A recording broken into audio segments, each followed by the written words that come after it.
Sveiki, mėly Realu TV žiūrovai. Su jumis, kaip visada, Realu pulsas, nekilnojamo turto pasaulio naujienos.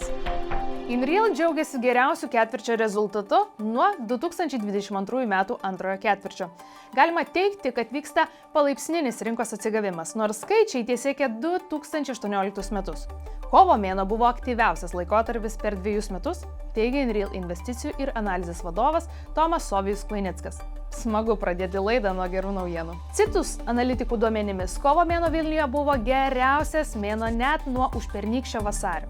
Kaune sandorių skaičius praėjusiu mėnesį buvo panašus į 2023 metų vidurkį, o Klaipėdoje kol kas pavasariu dar nepakvipo. Pajūrio gyventojai, taisykite padėtį.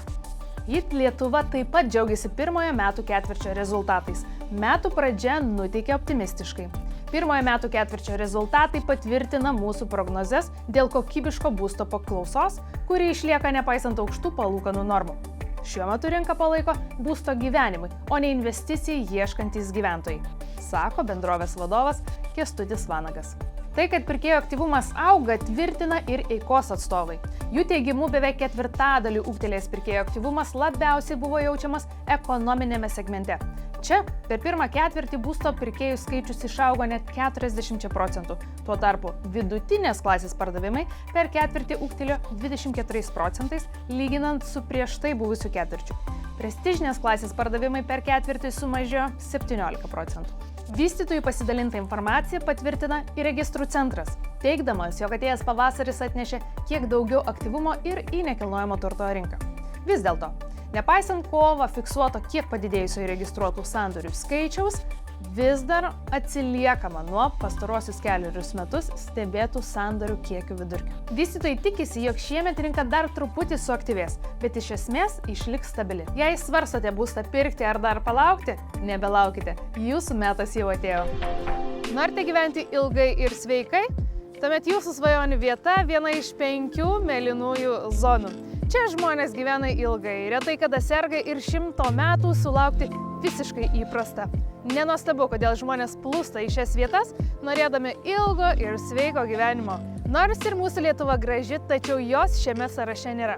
Mėlynosios zonos tai Okinava Japonijoje, Sardinija Italijoje, Nikoja Kosta Rikoje, Ikarija Graikijoje ir Loma Linda Kalifornijoje. Populiacija šiose vietose didėja, taip pat ir būsto kainos. Okinavoje per 10-metį būsto kainos pakilo 50%, o Sardinijoje per 5 metus net 20%. Būstas tampa aukso vertės. Nenuostabu, kad tuo pasinaudoja ir nekilnojamo turto vystytojai, kuriami sveikatingumo kurortai, pensijų bendruomenės ir kiti projektai. Akivaizdu, kad mėlynosios zonos traukia ne tik ilgamžiškumo gyventojai, bet ir verslo ryklius. Hudsono slėnyje Niujorke taip pat gali atsirasti viena tokių zonų. Sveikatingumo parkas kelia dviprasmiškus jausmus. Vieni žavisi sveikesnio gyvenimo būdo vizija, kitus šiek tiek gąsdina didesnis triukšmas, padidėjęs eismas ir kad čia nekilnojamo turto kainos taps neįkandamos. Ekspertai teigia, kad sveikatingumo centrai teigiamai veikia šalia esančio nekilnojamo turto vertę. Gaila, Lietuvoje dar nėra mėlynosios zonos, bet ar žinojote, kad Žemaitijoje stebimas aukštesnis 100-mečių skaičius? Gal tai būsima mėlynoji zona, o gal ją jau turime? Ar norėtumėte, kad jūsų kaiminystėje jūsų neatsiklausus išdygtų ginklų ir šaudmenų gamykla? Ekonomikos ir inovacijų ministerija sako taip ir siūlo ypatingą statusą stambiems vakarų ginklų gamintojams tokiems kaip Rheinmetall. Ką tai reiškia? Rheinmetall ir kiti stambų žaidėjai galės statyti gamyklas be statybos leidimo. Jiems tai reikės vyriausybės palaiminimo, o vietos gyventojai įtakos tam neturės. Gamyklos galės kilti ir neurbanizuotose teritorijose, be derinimų su savivaldybėmis. Jūs nežinosite, kada prasidės statybos, nes viešinti informacijos nebus privaloma. Ekonomikos ir inovacijų ministerija teigia, kad dabartinis reguliavimas per lėtas ginkluotės gamintojams. Įprastai visas procesas trunka mažiausiai 2 metus ar dar ilgiau. Tačiau dabar juk reikia kuo greičiau aprūpinti Ukrainą ir kitas šalis ginklais. Šie pokyčiai kelia tam tikrą susirūpinimą. Visuomenės informavimo ir dalyvavimo apribojimas gali sumažinti skaidrumą ir leisti priimti sprendimus neatsižvelgiant į vietos bendruomenės interesus. Šie pokyčiai gali žymiai pakeisti Lietuvos gynybos pramonės kraštovaizdį. Tikėtina, kad tai pritrauks daugiau investicijų ir sukurs naujų darbo vietų. Tačiau kyla klausimų dėl skaidrumo, aplinkosaugos ir vietos bendruomenių teisių. Beje, ar žinojote, kad Rheinmetall gamina ne tik ginklus, bet ir automobilių detalės?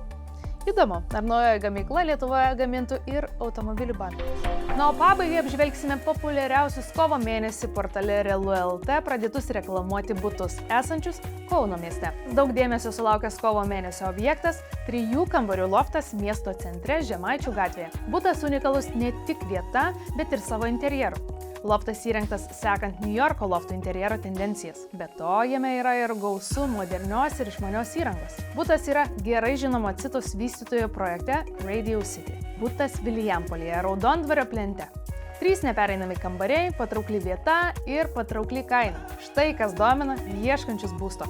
Daugiau būsto skelbimų ne tik Kaune, bet ir kitose Lietuvos miestuose rasite portale Realu.lt. Šiam kartui tiek informacijos iš nekilnojamo turto pasaulio. Nepamirškite prenumeruoti mūsų kanalo, o jeigu patiko mūsų keliamas turinys, kviečiame komentuoti ir dalintis. Gražaus pavasario, iki!